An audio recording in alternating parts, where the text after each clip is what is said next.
If you've ever felt like a woman slowly stopped respecting you and you couldn't explain when it started, this video is about you. Because here's the uncomfortable truth. Women don't accidentally walk all over men. They only do it when a man never set boundaries early enough to stop it.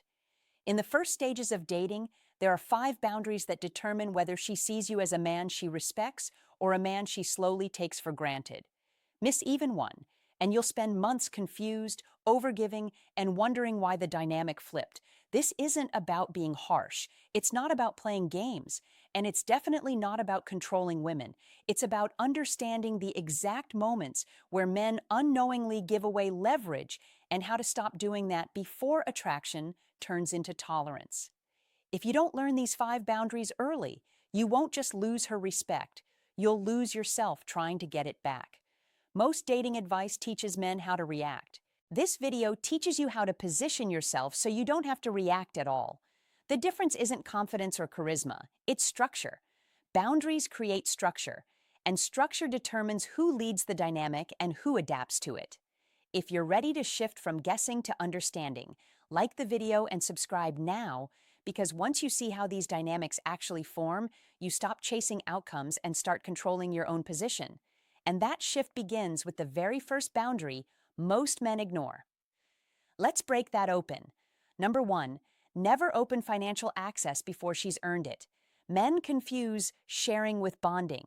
You think talking about money is just conversation. You think you're being transparent, relaxed, authentic, but that's not how it lands on the other side of the table. To a woman, early financial information is not intimacy. It's data. The moment you talk about your income, your investments, the cost of your car, the trips you're planning, something subtle but irreversible happens. You stop being a man she's discovering, and you start being a man she's measuring. Not emotionally, practically. This is what I call the provider audition. She hasn't chosen you yet, she hasn't committed, she hasn't invested, but you're already standing on stage proving your usefulness. And the dangerous part is that you usually don't even notice it happening. You mention your salary casually. You joke about a bonus. You talk about how much you've saved this year. You think you're just making conversation. But in her mind, a quiet assessment begins. Stability, capacity, access. From that point on, attraction stops being emotional and starts becoming evaluative. Here's the truth most men don't want to hear. Once a woman starts evaluating your wallet, she stops feeling you. Curiosity turns into calculation. Tension turns into expectation. And no, she doesn't need to ask you for money for this shift to happen. All she has to do is observe how freely you expose it, how eager you are to signal that you can provide, how quickly you turn your financial life into proof of worth. Men do this because they were taught that providing equals value, that security equals desirability. But early on, provision doesn't create attraction. It replaces it. You're no longer the man she wants. You're the man she's seeing what she can get from. That's why this boundary matters so early, because once the frame changes, you don't get it back. You can't talk your way out of being evaluated. You can't charm your way back into mystery. The moment she starts evaluating your wallet, attraction stops being emotional. It becomes transactional. When you step in too early and start solving her financial problems, something critical shifts, and it's not in your favor. You don't become her partner, you become her support system. That's the role downgrade most men never see coming. The moment you say, "I got you," before there's commitment, you silently volunteer for responsibility without authority. You give provision without position. And once that happens, the dynamic hardens. She may appreciate you, but appreciation is not desire. Gratitude is not attraction. This is where the financial tests begin. They're subtle. She mentions how tight things have been lately, a bill she's stressed about, a car issue that's expensive to fix. She's not asking outright. She's watching. She's watching how quickly you move. She's watching if you feel compelled to rescue. She's watching whether your boundaries collapse the moment pressure appears. Most men fail here because they confuse generosity with leadership. They rush in thinking it proves value. In reality, it proves predictability. And predictable men are easy to place into utility roles. The correct boundary doesn't require speeches or Defensiveness, you don't justify, you don't over-explain, you don't apologize, you stay calm, you stay grounded, you close the door without slamming it. Something simple, supportive, but firm. No offer, no guilt, no entanglement. And here's the part that surprises men. A woman who is genuinely interested will respect this immediately, not because she's testing you less, but because she feels safer with a man who protects his structure. A woman with unclear intentions will feel irritated. She may pull back, she may lose interest. That's not a loss, that's filtration. This boundary doesn't push women away. It filters out the ones who were never there for you only for what you could provide. Leadership begins where access is controlled. Number 2, never tolerate disrespect, especially when it's subtle. Most men think disrespect looks loud, raised voices, insults, obvious hostility. That's why they miss it when it actually matters, because real disrespect doesn't announce itself. It sneaks in quietly and waits to see if you'll stop it. It shows up when she interrupts you mid-sentence and keeps talking, when she makes a passive joke at your expense and follows it with, "Relax, I'm just teasing," when she casually compares you to her ex, when she ignores your messages for hours but expects instant replies from you. None of these moments feel big enough to confront, and that's exactly why they work. From a psychological standpoint, this isn't cruelty, it's evaluation. She's asking one silent question: can I get away with this? Women test boundaries the same way water tests cracks, slowly, incrementally, one small push at a time. If nothing pushes back, the pressure increases. Here's a scenario most men recognize but rarely address. You're out with her and a few friends. Everyone's laughing, talking. Then someone asks how things are going between you two. She smirks and says something like, "He's fine." When he's not being clueless, her friends laugh. She laughs too. You smile. You tell yourself it's harmless, that she didn't mean it like that, but something just happened. She lowered your status in public. She used you as a moment of entertainment. And more importantly, she watched what you did next.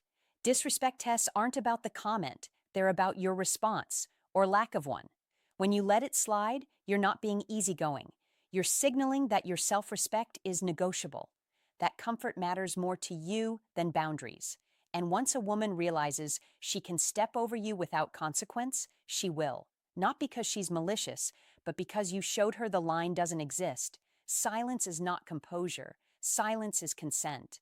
That's the mistake men make when they convince themselves that staying quiet makes them look calm, mature, unbothered. In reality, what you're communicating is much simpler and much more damaging. You're telling her that this behavior is allowed. When you don't respond to subtle disrespect, you don't freeze the moment. You set a precedent, and precedents compound. One small pass turns into another, then another, until the dynamic has shifted so far that fixing it feels impossible. Here's the chain reaction most men never anticipate. When she disrespects you publicly and you let it slide, her friends notice. They don't see you as easygoing. They see you as the man who doesn't stand up for himself. Their perception changes first, then hers follows. Because once a woman sees that you'll tolerate being diminished in front of others, she learns she can do it privately too. The tone shifts. The effort drops. The attraction erodes. Not overnight, but permanently. High-value men don't respond to disrespect with explosions or sarcasm. They don't embarrass her back. They don't turn it into drama. They respond immediately, calmly, directly. One short sentence, no. Edge, no explanation, no emotional charge, just a clear line drawn in the sand. That response does something powerful. It resets the frame. It tells her and everyone watching that you respect yourself enough to stop the moment it crosses a line. This isn't about controlling her behavior. It's about enforcing your standards. Because respect is not negotiated through patience. It's not earned by endurance, and it's not preserved by silence. Respect is enforced. Number 3, never make your time freely available just because you like her. This is where most men sabotage themselves before the relationship even has a chance to form. You think availability shows interest. You think saying yes quickly proves enthusiasm. You think rearranging your schedule makes you look invested. From her side, it looks very different. When a man is always available, It doesn't signal desire. It signals a lack of structure. And women don't evaluate men in isolation. They evaluate the life that surrounds him. Here's the pattern. You meet a woman you're excited about. The chemistry feels good. The attention feels promising. And because you don't want to miss your opportunity, you start doing something subtle but destructive.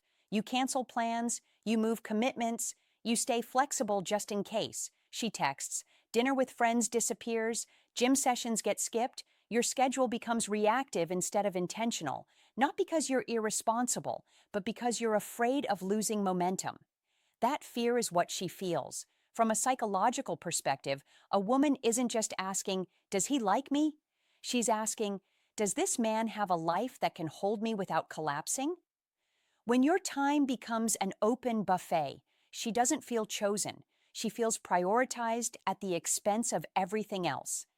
And paradoxically, that lowers attraction. Men believe scarcity pushes women away. In reality, the absence of structure pushes them away faster. A man who drops everything the moment she appears doesn't look committed. He looks unanchored. And women don't trust men who have nothing anchoring them. This boundary isn't about playing hard to get, it's about protecting the foundation of your life. Because when your time loses value, you do too.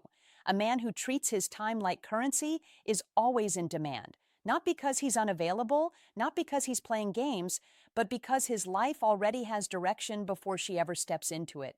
When you protect your schedule, something powerful happens in her mind. She stops seeing you as an option she can summon and starts seeing you as a man she has to meet halfway. Time creates anticipation when it's not on demand. That's the part most men misunderstand. They think saying no kills momentum. In reality, it sharpens it. When you don't jump every time she reaches out, you signal self-control. And self-control is one of the strongest indicators of maturity. Here's what this looks like in real life. She texts late. She wants to see you spontaneously, but you have an early morning, a workout, a commitment you already made. The low V value move is to abandon your plans and rush over hoping it proves interest. The grounded move is simple. Calm, no explanation spiral. You acknowledge her, but you don't rearrange your life to accommodate an impulse. That response does two things at once. It shows that your time matters, and it makes the time you do give her feel intentional, not convenient. There's an important distinction here. Being busy isn't attractive. Purpose is. A man with purpose doesn't need to fake scarcity. His schedule reflects priorities. His life has momentum, and women feel that difference immediately. When your time is protected, attraction has space to grow. When your time is unlimited, attraction suffocates. You don't win by being constantly present. You win by being consistently grounded. Number 4, never become her emotional dumping ground before she commits. This is one of the most seductive traps men fall into because it disguises itself as connection. She opens up early, talks about her ex, the trauma, the chaos, family drama, how every man before you hurt her. She cries on the phone, tells you she's never felt this understood, and you think, this must mean something. It feels intimate. It feels special. It feels like you're different. But emotional dumping is not intimacy. It's recruitment. What's actually happening is simple. She's testing how much emotional labor you're willing to carry before she gives you anything real in return. And most men volunteer without realizing the cost. You listen for hours. You reassure. You stay up late calming her down. You give advice. You absorb her emotional weight. You become steady, reliable, safe, and slowly, quietly, the frame shifts. You're no longer the man she desires. You're the man she stabilizes herself with. Here's the part that hurts the most. Men mistake emotional access for emotional bonding. They think, she trusts me. What they don't see is that trust without investment doesn't create attraction. It creates utility. She leans on you, then turns around and gives her excitement, her curiosity, her unpredictability to someone else. Not because you did something wrong, but because you stepped into the role of therapist instead of partner. Masculine polarity dies the moment you become her emotional container too early. Mystery fades, tension dissolves, desire flattens, and you can't argue your way out of that position. Once you're emotionally categorized as the safe one, it sticks. This boundary isn't about being cold, it's about pacing intimacy. Because when you carry her emotional weight before she chooses you, you're giving away your strongest leverage. Emotional closeness is powerful, but only when it's mutual, only when it's earned. Emotional intimacy is currency, and like any currency, it loses value when it's handed out without investment. Here's the distinction most men never learn. You can be present without being responsible. You can listen without carrying. You can care without collapsing into her emotional world. The mistake isn't empathy. The mistake is overextension. When you rush to absorb her pain, fix her wounds, and stabilize her emotions before there's commitment, you reverse the natural flow of bonding. She doesn't grow closer to the man who carries her. She grows closer to the man she invests in. That's how emotional attachment actually forms. Healthy emotional pacing looks different. You listen, you acknowledge, you stay grounded, but you don't dive into problem-solving mode. You don't become the late-night crisis line. You don't let her emotional storms dictate your availability or identity. This boundary protects masculine polarity. Polarity exists when there's tension, space, and mutual effort. It dies when one person becomes the emotional anchor while the other drifts freely. Men often think pulling back emotionally makes them seem uncaring. In reality, it makes the connection cleaner. It invites reciprocity. It gives her the opportunity to step forward emotionally instead of leaning back into you. And that's the key shift. A woman bonds with the man she invests in emotionally, not the one who carries her emotional weight for free. When she has to show up, when she has to contribute, when she has to regulate herself, attraction deepens naturally. This boundary doesn't block intimacy. It preserves it because intimacy that isn't earned doesn't build desire. It builds dependence. And dependence is the opposite of attraction. Number 5, never panic when she pulls back. This is the moment where most men undo everything they did right before. Things were good. The energy was there. The connection felt mutual. Then something shifts. Her replies slow down. The warmth fades. The effort drops. And instead of staying grounded, you panic. That panic is instinctive. You feel the distance and assume something is wrong. Maybe she's stressed. Maybe you said something wrong. Maybe there's someone else. And without realizing it, you start doing the one thing guaranteed to kill attraction. You try harder while she does less.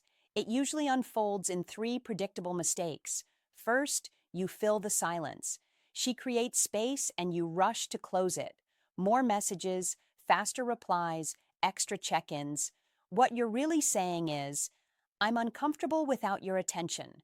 Second, you try to reassure her. You offer emotional availability on demand. You let her know you're there for anything.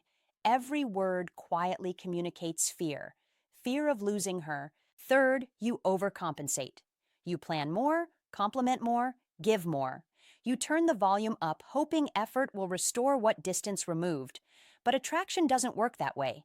From a power dynamic perspective, the moment you increase effort in response to withdrawal, the balance shifts. She holds the frame, you chase it, and once that imbalance locks in, desire suffocates. A woman cannot miss a man who is constantly trying to close the gap. She can only miss what has space to disappear.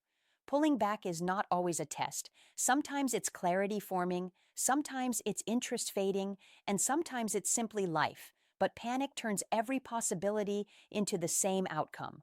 Loss of leverage, loss of attraction, loss of self-respect. Attraction never returns because you try harder. It returns when there's absence. That's the paradox most men resist because it feels counterintuitive. You were taught that effort fixes problems, that persistence proves value, that if you just show up more, love will stabilize. But romantic attraction doesn't respond to effort. It responds to space. When you stop rewarding distance with increased attention, one of 2 things happens, and both outcomes work in your favor. If she's genuinely interested, she recalibrates. She notices the absence. The imbalance corrects itself. Her effort rises to meet yours. Consistency returns, not because you chased it, but because you gave it room to surface. If she doesn't come back, then the truth was already there. Your boundary didn't cause the loss. It revealed it faster. This is where men get stuck emotionally. They think if I pull back, I'll lose her. What they don't see is that they were already losing themselves trying to keep her close. Never reward distance with effort. Effort given in response to withdrawal trains imbalance. It teaches her that she can reduce investment while you increase it. And once that lesson is learned, attraction doesn't recover. Absence does something effort never can. It restores polarity. It returns control to your side of the equation. It reminds her that access to you is not guaranteed. And if she chooses not to step forward when space is created, then you didn't lose a woman who wanted you. You stopped chasing an illusion that required you to abandon your grounding. That's the quiet power of this boundary. It doesn't manipulate outcomes, it clarifies them. You didn't lose her. You stopped chasing what was never fully yours. What you've just learned isn't a collection of dating tips. It's a system. 5 boundaries, 1 framework, 1 purpose, protecting your value before someone else decides what it's worth. These boundaries are not about controlling women. They're not about manipulation, and they're definitely not about turning cold or disconnected. They exist for one reason only: to keep you from losing yourself while trying to keep someone else. When you control financial access, you protect leverage. When you shut down disrespect early, you protect dignity.